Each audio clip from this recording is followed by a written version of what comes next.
Sebelum melanjutkan, jangan lupa subscribe dulu, terima kasih. Bab 50 mengejar. Harimau itu bertengger di hutan pegunungan, megah. Di depan harimau besar itu, dua sosok sangat kaku. Tepat. Ketika pria berkulit putih itu bingung, dia mendengar Lu Ye berkata di sana, Raja Macan, harap tenang. Saya mengerti aturannya. Ikuti aturan Anda. Tolong jangan sakiti hidup saya. Dia melepaskan ikatan dari pinggangnya. Dia berpura-pura mengaktifkan kekuatan spiritualnya dan menjatuhkan tas penyimpanannya. Dahu memandangnya dan mendengus pelan, karena saya memahami aturannya, saya dapat mengampuni nyawa Anda. Terima kasih, Yang Mulia. Dahu menoleh untuk melihat biksu putih itu lagi, di mana anak Anda? Anda ingin mati, atau apakah kamu ingin hidup? Ingin hidup. Biksu putih itu berseru, dengan ekspresi sedih di wajahnya, dia melepaskan ikatan tas penyimpanan dari pinggangnya, membuka kunci penahan, dan melemparkannya ke tanah.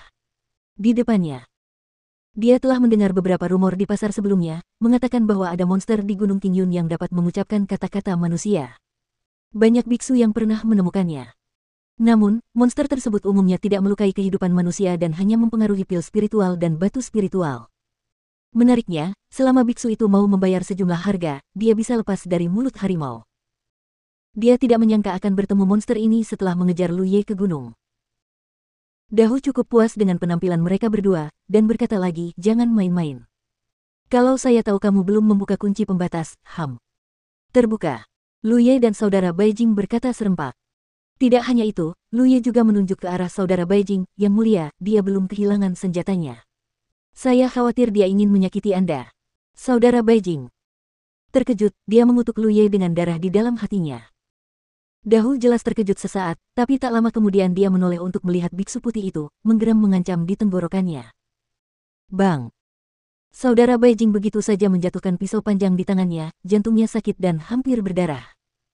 Anda harus tahu bahwa pedang panjang di tangannya adalah senjata spiritual meskipun kualitasnya sangat rendah, itu juga merupakan senjata spiritual konsepnya. Dapat dikatakan bahwa senjata spiritual dapat meningkatkan kekuatannya sebesar 10%.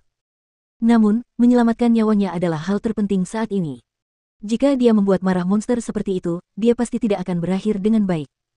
Dibandingkan dengan nyawanya sendiri, segala sesuatu di luar dirinya bisa dibuang.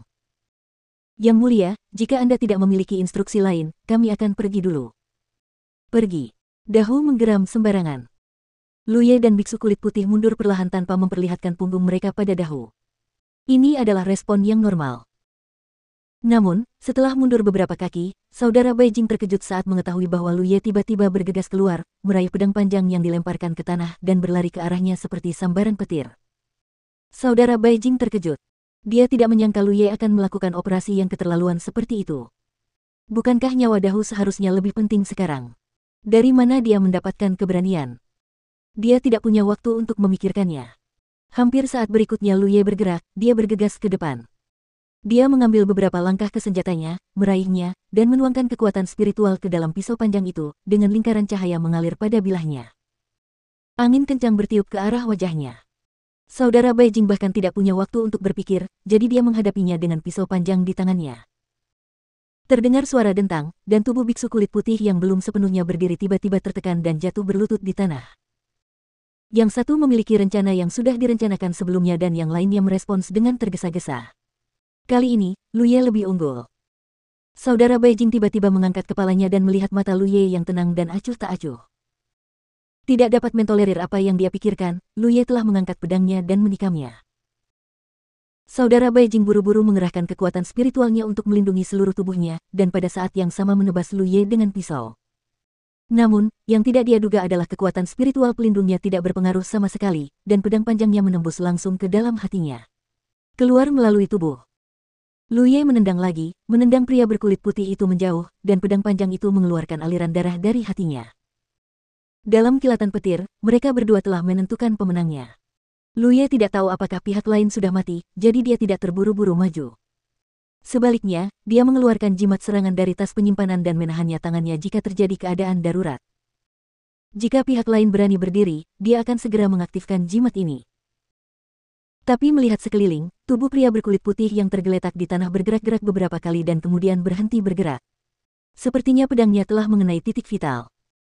Pertarungan antar biksu begitu menegangkan, hidup dan mati seringkali bisa ditentukan dalam waktu yang sangat singkat. Tanahnya diwarnai merah darah, dan bau darah yang menyengat memenuhi udara. Lu Ye menarik napas panjang untuk menenangkan detak jantungnya yang keras.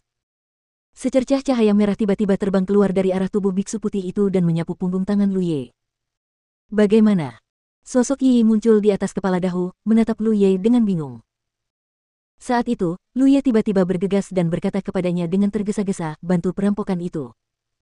Segera setelah itu, biksu Beijing mengejarnya. Yi memahami apa yang terjadi pada Lu Ye dan bekerja sama dengan dahu keduanya pandai dalam hal itu, dan mereka juga bisa mencuri beberapa barang bagus, jadi mengapa tidak melakukannya? Tapi, bukankah itu perampokan? Mengapa seseorang meninggal? Yi perlahan menyadari bahwa dia dan dahulah yang ingin merampok, sedangkan Lu Ye ingin membunuh orang dari awal sampai akhir, tapi dia hanya memanfaatkan kekuatan mereka. Kamu berbohong padaku. Yi memelototi Lu Ye. Lu Ye meliriknya dan mengkritik, aktingnya terlalu berlebihan. Apa? Yi bingung. Lu Ye hendak mengatakan sesuatu yang lain ketika sebuah suara kecil tiba-tiba datang dari jauh. Dia hanya ragu-ragu sejenak dan kemudian bergegas keluar dengan seluruh kekuatannya. Masih ada orang di dekat sini. Cepat kemari jika kamu tidak ingin mati. Yi hampir menangis, merasa bahwa dia tidak bisa turun dari kapal bajak laut. Dia menatap dahu dan mengertakkan gigi, kejar. Dahu meraung dan lari dengan keempat kakinya. Di hutan, kultivator wanita yang menggairahkan melarikan diri dengan ketakutan dan panik. Tapi bisakah kamu menyalahkannya? Dia hanya ingin menjalani kehidupan yang lebih baik dan tidak ingin lagi menyanjung pelanggan menjijikkan yang semuanya adalah kultivator biasa. Mengapa dia harus melihat wajah orang siang dan malam? Jika kali ini semuanya berjalan baik, kehidupan masa depannya akan jauh lebih mudah.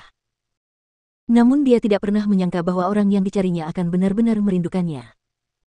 Setelah keluar dari aliansi pedagang Tianji, dia mengikuti tanda rahasia yang ditinggalkan oleh pria itu. Dia awalnya mengira dia bisa duduk di tanah dan membagi rampasan, tetapi yang dia lihat adalah bahwa kultivator biasa bernama Lu Ye membunuh pria yang dia temukan. Dia panik. Keberadaannya terungkap, dan sekarang dia masih diburu. Dia tidak ingin mati. Dia masih muda dan memiliki banyak hari baik di depannya. Bagaimana dia bisa mati di tempat seperti ini? Namun, pengejaran di belakangnya semakin dekat, dan dia tahu bahwa dia mungkin ditakdirkan untuk mati.